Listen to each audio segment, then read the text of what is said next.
মাছের এই সুস্বাদু রেসিপিটি বানানো কতটা সহজ আজকের ভিডিওটি না দেখলে কিন্তু জানতেই পারবেন না। নমস্কার বন্ধুরা, কিচেন অপশনটাই চ্যানেলে আপনাদের স্বাগত। আজকে এই রেসিপি রুই পোস্ত। আমি এখানে 7 পিস রুই মাছ ভালো করে ধুয়ে পরিষ্কার করে নিয়েছি। এর মধ্যে পরিমাণ মতো লবণ এবং পরিমাণ মতো হলুদ দিয়ে দিলাম। মাছগুলোর গায়ে বেশ ভালো করে মেখে নেব।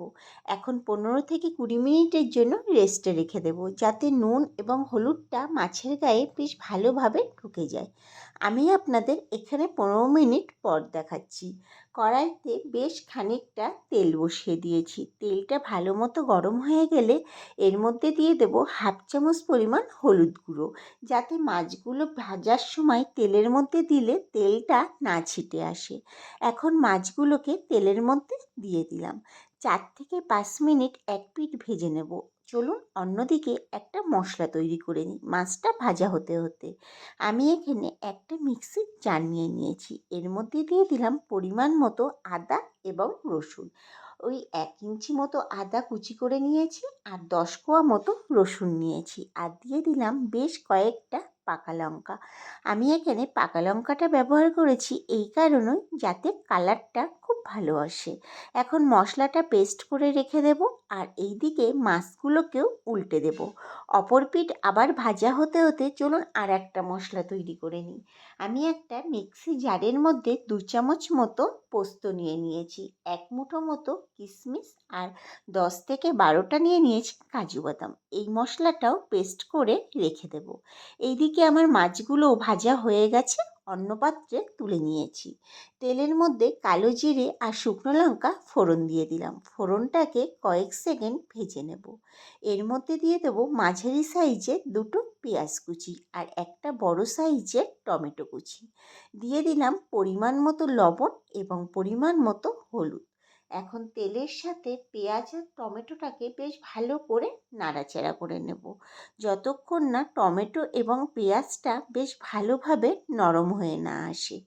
আমি এই সময় গ্যাসের ফ্লেমটাকে মিডিয়ামে রেখে নাড়াচাড়া করেছিলাম।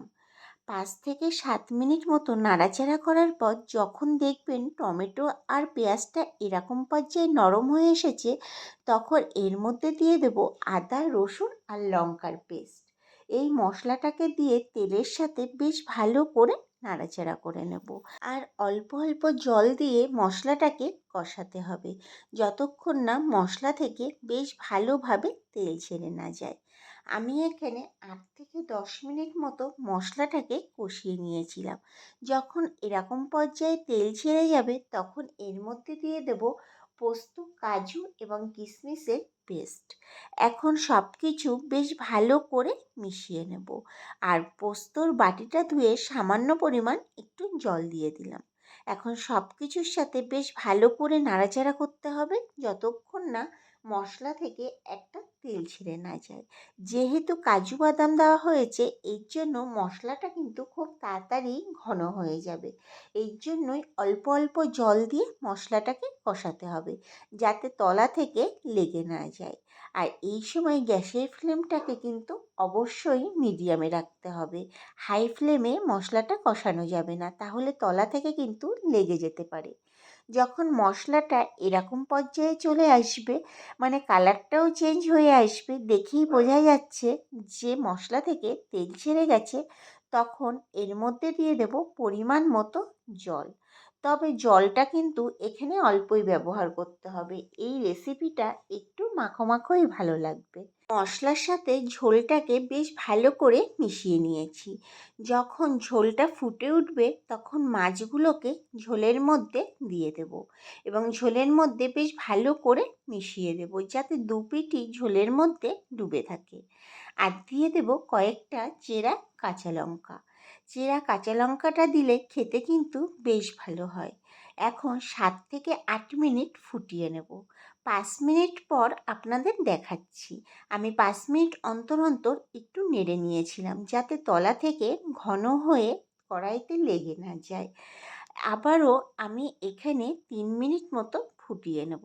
আমি আপনাদের 3 মিনিট পর দেখাচ্ছি। দেখুন রেসিপিটা কিন্তু বেশ ঘন হয়ে এসেছে এবং ঝোলটা বেশ শুকিয়েও এসেছে।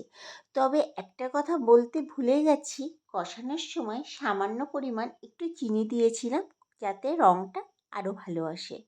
এখন নামানোর আগে দিয়ে দিলাম কিছুটা পরিমাণ ধনেপাতা কুচি। সব কিছু বেশ ভালো করে মিশিয়ে নিয়ে কড়াই থেকে নামিয়ে নেব।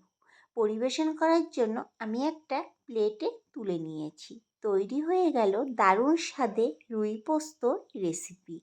খেতে কিন্তু ভীষণ ভালো হয়। একবার হলেও এইভাবে বাড়িতে তৈরি করে দেখতে পারেন।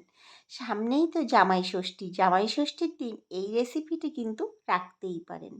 ভিডিওটি ভালো লাগলে আমার চ্যানেলটিকে সাবস্ক্রাইব এবং ফেসবুক পেজ থেকে যদি দেখে থাকেন পেজটিকে ফলো করে দেওয়ার অনুরোধ রইল। দেখা হচ্ছে নতুন একটি ভিডিওতে।